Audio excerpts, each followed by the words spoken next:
Hello, अस्सलाम वालेकुम। मैं आज अपने यूट्यूब चैनल पर आप लोगों से इंडिया इस्लामिक कल्चरल सेंटर के बारे में चौथी या पांचवी बार बात करूंगा। इस वक्त इंडिया आईआईसीसी के मेंबर्स ने 5 या 6 ग्रुप बना रखे हैं, व्हाट्सएप ग्रुप्स, और उन पर दिन भर डिस्कशंस होते हैं और हर ग्रुप में ये बात कही जाती है कि हमें सजेशन दीजिए कि इसका फ्यूचर, इसे बेहतर और अच्छा कैसे बनाया जाए और हम लोगों को क्या क्या करना चाहिए। नो डाउट ये एक नेशनल ही नहीं बल्कि इंटरनेशनली वेल नोन इदारा है और इसकी एक पहचान है, और इट इज़ एक्सपेक्टेड कि जब ये इतना अच्छा इदारा है तो इसमें बहुत अच्छे ही लोग इसके मैनेज करने में और इन्हें आगे कम्युनिटी को गाइड करना या जो दूसरे मामलात हैं उसमें काम करेंगे। लेकिन अफसोस की बात ये, जब आप इन ग्रुप्स में जाइए तो जिस तरह के डिस्कशंस और जिस तरह की लैंग्वेज हम लोग एक दूसरे के खिलाफ यूज़ कर रहे हैं वो बेहद शर्मनाक है। मुझे भी, मैं अपने को अलग नहीं कर रहा हूँ, मजबूरन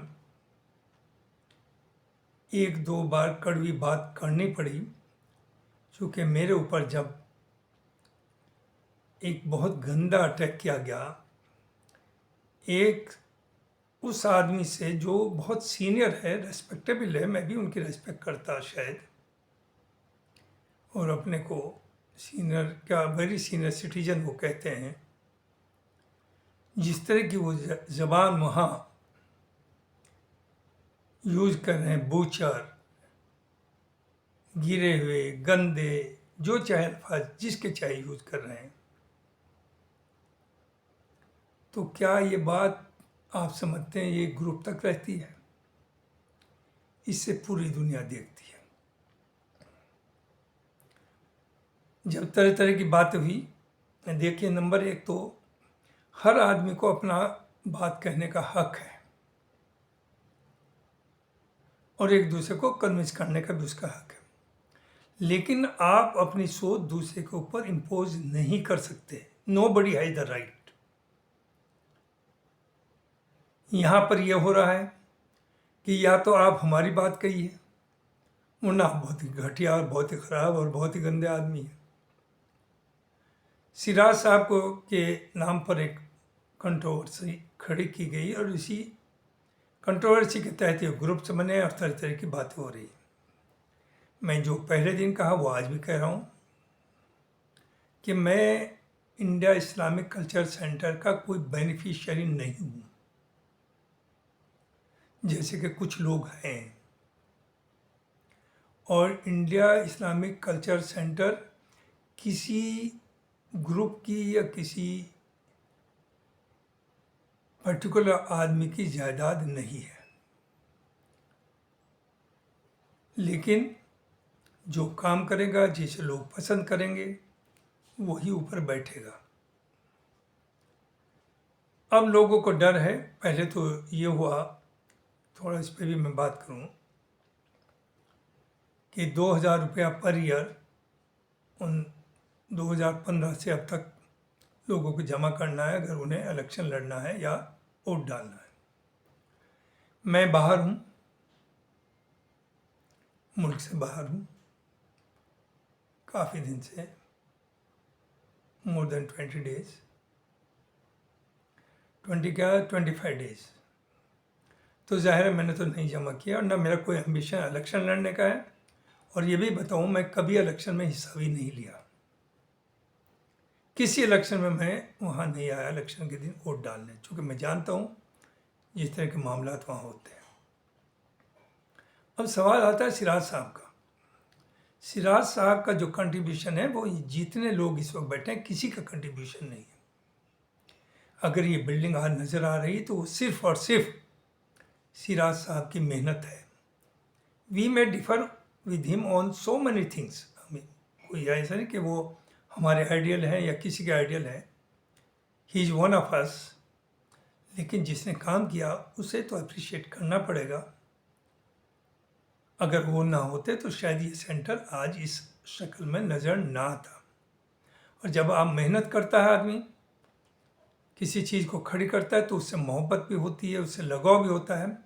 और जाहिर है ये लालच कहिए, खुदगर्जी कहिए या मोहब्बत कहिए, उससे दूर हटने को आसानी से तैयार नहीं होता।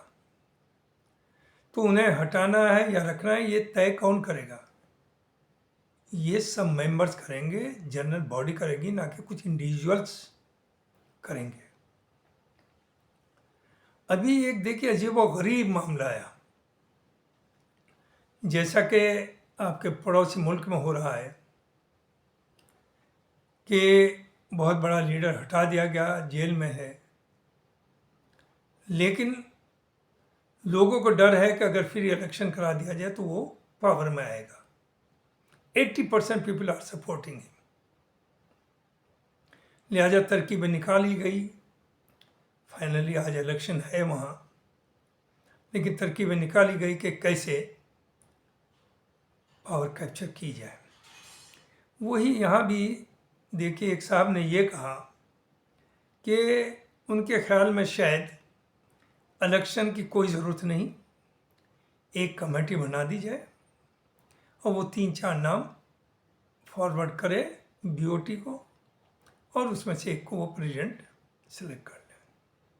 क्या बात है! चूँकि आपको डर है कि जिस दिन इलेक्शन होगा मे भी आप जो एक्सपेक्ट कर रहे हैं आपको उतने वोट ना मिले, और हो सकता है जिसे के खिलाफ आपकी मुहिम चल रही है उन्हें ज़्यादा वोट मिल जाए या उनके ग्रुप में जो भी उनका नॉमिनी होगा। दूसरी चीज़, आप डेमोक्रेसी की बात करते हैं, वो तो 20 साल रहे प्रेसिडेंट। मैं नहीं कहता, समझता हो सकता है थोड़ी बहुत कहीं एरोगेंस भी हो, आदमी हो जाती है, और वो इतना छोटा आदमी भी नहीं था। नॉर्थ इंडिया में क्या नेशनल लेवल पर उनका नाम था अपने बिजनेस में, और रहा बिजनेस अप एंड डाउन होते रहते हैं, उनका भी हो सकता हो गया हो। रहा फैमिलीज़ का, किसी की भी प्राइवेट लाइफ या फैमिलीज़ को इन सोशल मामलात में नहीं लाना चाहिए। इससे घटिया बात दुनिया में कोई हो नहीं सकती। मैं आपसे बताऊं, I am not sympathizer of BJP. मैं इस वक्त राहुल गांधी को पसंद करता हूं, लेकिन राहुल गांधी का भी गुलाम नहीं है, मैं ओवैसी को भी पसंद करता हूं। मैं बार बार कहता हूं Owaisi is the leader and voice of Muslims, and knowing fully well कि सिराज साहब की लीनिंग टूवर्ड्स बीजेपी है। वो किसी भी इंडिविजुअल की हो सकती है। जो अपोजिशन ग्रुप था पिछले इलेक्शन में, वो किसे लेके आया था? क्या वो मुस्लिम सिंपैथाइजर थे?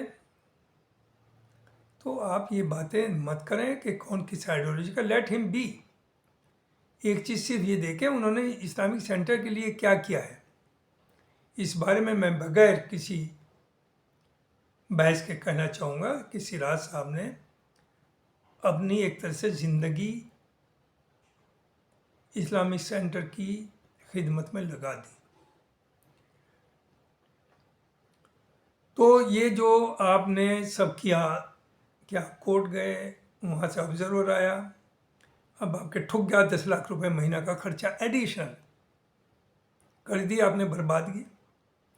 और ये भूल जाइए, अब जो चाहे लैंग्वेज यूज करिए, कि गवर्नमेंट आपसे डर जाएगी या आपसे सिंपैथेटिक हो जाएगी, आपके दबाव में आ जाएगी। ऑलरेडी कम्युनिटी जिस तरह से जिन हालात में गुजर रही है, और हम जो अपने को कौम का लीडर या कौम के आइडियल मानते हैं, हम जिस तरह से बिहेव कर रहे हैं वो बहुत अफसोसनाक है। अभी हम देख रहे हैं उत्तराखंड में यूनिफॉर्म सिविल कोड बिल लाए, हमें बिल्कुल एतराज़ नहीं है, आप लाएं, लेकिन जो आपने वायदा किया वो नेशनल लेवल पे लाइए और ये पूरे मुल्क में उसे यूनिफॉर्म तरीके से लाइए, स्टेट लेवल पर नहीं। स्टेट लेवल पे यूँ इसलिए ला रहे हैं कि हम में हिम्मत ही नहीं कि पूरे मुल्क के अंदर आप यूनिफॉर्म सिविल कोड ला सकें। जैसा नॉर्थ इंडिया में 7 पुश्तों तक अगर कोई रिलेशनशिप रही है तो उसमें शादी नहीं हो सकती, और साउथ इंडिया में बहन की बेटी के ऊपर मामा का सबसे पहला हक माना जाता है, मामा की शादी भांजी से होती है। उसी तरह से गोवा में, नॉर्थ में तो जन्म जन्म का साथ है, 2 आत्मा मिलकर एक हो जाती है, वो सेपरेट नहीं हो सकती, और दूसरी शादी का तो कंसेप्ट है ही नहीं। लेकिन गोवा के अंदर यह है कि अगर 5 साल तक कोई नॉन मुस्लिम हिंदू शादी करे और उसके कोई बच्चा ना हो तो वो लीगली दूसरी शादी कर सकता है। ऐसे और बहुत से प्रॉपर्टीज़ के मामले एट्सेट्रा। तो क्या आप में हिम्मत है? नॉर्थ ईस्ट में जाइए, वहाँ बिल्कुल शादी वगैरह का कंसेप्ट, प्रॉपर्टी का, फैमिली का बिल्कुल अलग है। तो चूँकि आपने वायदा तो क्या, आप में हिम्मत नहीं है कि नेशनल लेवल पर आप इसे इम्प्लीमेंट कर सकें, लिहाजा आपने तरकीब निकाली है जस्ट टू टारगेट मुस्लिम्स कि स्टेट लेवल पर आप कर रहे हैं। उसी तरह से कौ सलौटर का मामला है। मैं पहला आदमी हूँ जो मैं आगे आऊँगा सड़क के ऊपर कि नेशनल लेवल पर गाय चूँकि माता माँ मानी जाती है, उस पर देवी देवता रहते हैं, तो ऐसा नहीं है कि नॉर्थ की गाय और है, साउथ की गाय और है, नॉर्थ ईस्ट की गाय और है, सब हमारी माँ है। और मुसलमानों की जिम्मेदारी है कि जो मेजॉरिटी कम्युनिटी के लिए सेंसिटिव इशू हैं उसमें वो मेजॉरिटी कम्युनिटी का ख्याल रखें, उनके सेंटिमेंट्स का ख्याल रखें। लिहाजा वो गाय का मीट खाने से परहेज करें और बिल्कुल ना छुएं। लेकिन क्या कर रही है हुकूमत कि नॉर्थ में तो गाय के नाम पर जान ले रही लोगों के, और नॉर्थ ईस्ट में जाके ये कहती है कि हम आपको बीफ की कमी नहीं होने देंगे, ज़रूरत हुई तो बाहर से इंपोर्ट करके लाएंगे। वही बात आप गोवा में भी कर रहे हैं। तो क्या वो गाय हमारी माँ नहीं है? क्या ये गाय और तरह की, वो गाय और तरह की? तो ये डबल स्टैंडर्ड नहीं चलेगा। आप किन्हें धोखा दे रहे हैं? एक मजहबी धोखा कुछ दिन चल सकता है, हमेशा नहीं चलता। तो इसलिए हमारी जिम्मेदारी, मेरा जो इस्लामिक सेंटर में बैठे हुए हैं उन लोगों से कहना है कि मुल्क के हालात को देखिए। बाबरी मस्जिद गई, सबको मालूम है क्या जस्टिस मिली उसमें। जजमेंट जो आया, वर्डिक्ट जो आया सुप्रीम कोर्ट का, we accepted it, we had no option. देखिए क्या वो जस्टिस थी? 1991 का एक्ट है for the place of worship status को एक्सेप्ट अयोध्या, लेकिन एक डिस्ट्रिक्ट कोर्ट में जाते हैं साहब और वो एंटरटेन कर लेता है। गौर करिए, एंटरटेन हो गया। ज्ञानवापी और मथुरा दोनों मस्जिदें सीएम भी कह चुके, पीएम भी कह चुके कि इसे हमें वापस लेना, और वापस हो गई।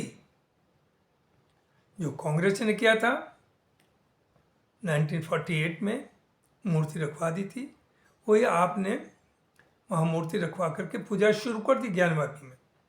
और मैं समझता हूँ इलेक्शन से पहले वर्डिक्ट आ जाएगा, और ना भी आए तो बाय एंड लार्ज आप भूल जाइए कि आप वहाँ जा करके उसे वापस ले पाएंगे। तो गवर्नमेंट जो चाहती है, अलीगढ़ मुस्लिम यूनिवर्सिटी का भी मामला है इस वक्त सुप्रीम कोर्ट में, 7 जजी बेंच है, and there is every possibility जब तक कि कोई मिराकल ही ना हो जाए। अब बहुत से लोग नाच रहे हैं कि हमारे वकील ने बहुत अच्छी बात कही, जजी ने बड़े अच्छे कमेंट्स किए, हाउ डज इट मैटर? जजेस के कमेंट तो बाबरी मस्जिद का जो केस था उस पर भी आया था। उन्होंने कहा था कि मूर्ति गलत रखी, गेट गलत खोला, शिलान्यास गलत हुआ और मस्जिद को गिराना एक बहुत बड़ा क्रिमिनल एक्ट था। लेकिन हुआ क्या? आस्था का मामला दे दिया। तो आप ये भूल जाइए कि कोई रियायत आपको मिलेगी या कोई सपोर्ट मिलेगी। हमें बीजेपी से कोई मुखालफत नहीं है, चूँकि हमारे लिए सब पार्टीज बराबर है। हिंदुस्तान में कोई पार्टी आइडियोलॉजिकल बेस्ड नहीं है, सब अपॉर्चुनिस्ट हैं। लेकिन जब हमें टारगेट किया जाता है, वही वजह है कि मुसलमान बीजेपी से दूरी बनाए हुए हैं। हालांकि अगर गौर करिए, दूसरी पार्टीज ने जो बीजेपी ने किया उससे भी वर्ष किया है कम्युनिटी के साथ। तो अगर बीजेपी अपना एटीट्यूड बदल दे, जो नामुमकिन नज़र आता है, चूँकि उन्हें 80% वोट रखना है 20% से हेट्रेड क्रिएट करके, उन्हें इनकी ज़रूरत ही नहीं है। अदरवाइज मैं नहीं समझता कि मुसलमानों के लिए बीजेपी अनटचेबल रहेगी या होनी चाहिए। अगर वो ऑनेस्टली सबके साथ की बात करें, सबको जस्टिस इंश्योर करें, नो पार्शलिटी, तो मुसलमान को कोई दिक्कत नहीं है। और ये भी बता दें कि आप जो बैठे हुए कुछ लोग ये समझ रहे होंगे, हो सकता है ये इस्लामिक कल्चर सेंटर आपके हाथ ही से चला जाए। इलेक्शन होगा, कोई ज़रूरी नहीं है। पैसे इकट्ठे करने थे, वो आपने कर लिए। बीओटी के मेंबर्स हैं, no doubt they are elected, they are respectable members. लेकिन मैं समझता हूँ कि जो दोनों ग्रुप्स में बेहद डर्टी लैंग्वेज यूज़ कर रहे हैं एक दूसरे के लिए, नंबर एक तो ये सब ये भी डिक्लेयर करें कि ये इनका कोई एम्बिशन नहीं, ये इलेक्शन नहीं लड़ेंगे। दूसरी तरफ मैं समझता हूँ जो इस वक्त जो ऑफिस बेयरर्स हैं, बीओटी के हों या एग्जीक्यूटिव के हों या प्रेसिडेंट हो, वाइस प्रेसिडेंट हैं, let them also declare that none of them will stand for election और दूसरे नए लोग आ जाए। जाहिर है जो लोग आएंगे दो तरह के आएंगे, one supported by Siraj Qureshi and his supporters and another by BOT members. बहरहाल कोई भी आए, लेकिन ये लोग सब डिक्लेयर करें कि ये इलेक्शन नहीं लड़ेंगे, तो मैं समझता हूँ इनकी नीयत साफ है। चूँकि दोनों ही तरफ, ख़ास तौर से ये बैसिंग ने जो सच्चाई है, सिराज साहब के ग्रुप में भी कुछ लोग ये एम्बिशन रखे हुए हैं कि इलेक्शन होगा तो इनकी सपोर्ट से हम कोई ना कोई पोजीशन ले लेंगे। और उधर कई एक लोग ऐसे हैं जिनकी कोई किसी से दुश्मनी नहीं, कोई लड़ाई नहीं, वो सिर्फ समझते हैं कि इस प्लेटफॉर्म को इस वक्त जो बिटरनेस है उसे बढ़ा करके हम अपनी लॉयल्टी दिखाएं एक ग्रुप को और हम किसी तरह से इलेक्ट हों और इस पर कब्ज़ा करें। कब्ज़ा कोई नहीं कर पाएगा, it belongs to the community. 4000 member हैं, वो सब इसके मालिक हैं और general body is the supreme body, वही तय करेगी जो होगा। तो मेरी सबसे गुजारिश ये है, इंक्लूडिंग मी, कि देखिए हम आपस के बहुत ताल्लुकात, we can differ, we have the right to differ. और कोई ज़रूरी नहीं कि अगर मैं एक बात कह रहा हूँ मेरे से सब लोग कोई भी एग्री करे, लेकिन उन्हें यह भी चाहिए, वो ये भी एक्सपेक्ट ना करें कि मैं उनकी बात से एग्री करूँ। हो ये रहा है, अभी मैं 2 ग्रुप से बाहर हुआ हूँ।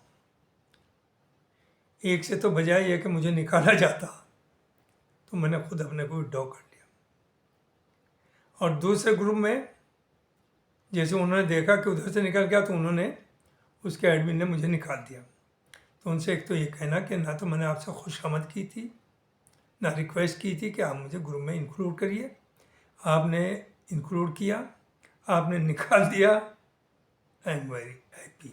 लेकिन कुछ निकालने पे या छोड़ने पे आई हैव नो बिटरनेस। हर ग्रुप में दोनों तरफ बहुत अच्छे अच्छे लोग हैं, तो उन अच्छे लोगों को आगे बढ़ाइए इर्रेस्पेक्टिव ऑफ द ग्रुप। जो अच्छे लोग हैं इधर के हैं उधर के, उन्हें आगे लाइए जिससे कि ये सेफ हैंड्स में जा सके और IICC अच्छा चल सके। और ये अपनी ज़बान को कंट्रोल करिए। कुछ लोगों को शर्म आनी चाहिए कि वो 70, 75, 78 साल के होकर के भी वो ज़बान इस्तेमाल कर रहे हैं जो क्रिमिनल और गुंडे इस्तेमाल करते हैं। वो बूचर का वर्ड यूज़ करते हैं, बूचर की औलाद का वर्ड यूज़ करते हैं। वो पढ़े लिखे को ये कहते हैं कि ऐसे तो मेरे मजदूर और मेरे यहाँ काम करने वाले बच्चों ने IIT से और BHU से और MU से PhD डिलीट कर लिया। क्या हैसियत है ऐसे पढ़े लिखों की? ये इनकी सोच है, ये कम्युनिटी के आइडियल है, ये कम्युनिटी को आगे बढ़ाएंगे। और ये कहते हैं कि सेंटर की जिम्मेदारी है कि कम्युनिटी को आगे, अरे अपने रिसोर्स ही देखिए। कुछ की डिमांड है कि साहब हमारे लिए क्या फैसिलिटीज़ हैं। अरे भाई आप मेंबर बन गए, फैसिलिटी तो तभी होगी ना जब अर्निंग होगी। और ये अर्निंग माफ़ कीजिए स्लीपिंग मेंबर्स के ऊपर मत डालिए। 4000 में से मुश्किल से 500 मेंबर हर साल आपके ICC उसमें सेंटर में आते हैं या अवेल करते हैं फैसिलिटी। 3500 नहीं करते, तो आप उनके कंधे पर बंदूक रख करके ऐश ना करिए कि पैसा वो दें। एक ऐसा तरीका निकालना चाहिए कि जो यूज़ करें फैसिलिटी दे हैव टू पे for that, note the sleeping members. ऐसे नहीं चलेगा, भूल जाइए।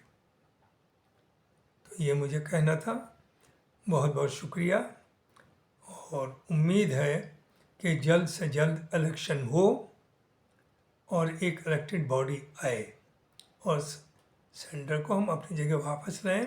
और फिर जो दोनों ग्रुप के लोग हैं जो इस वक्त बड़ी बिटरनेस के साथ एक दूसरे से बात कर रहे हैं, वो करीब आए और सब मिल करके सेंटर को आगे बढ़ाएं और चलाएं। बहुत बहुत शुक्रिया। Thank you very much.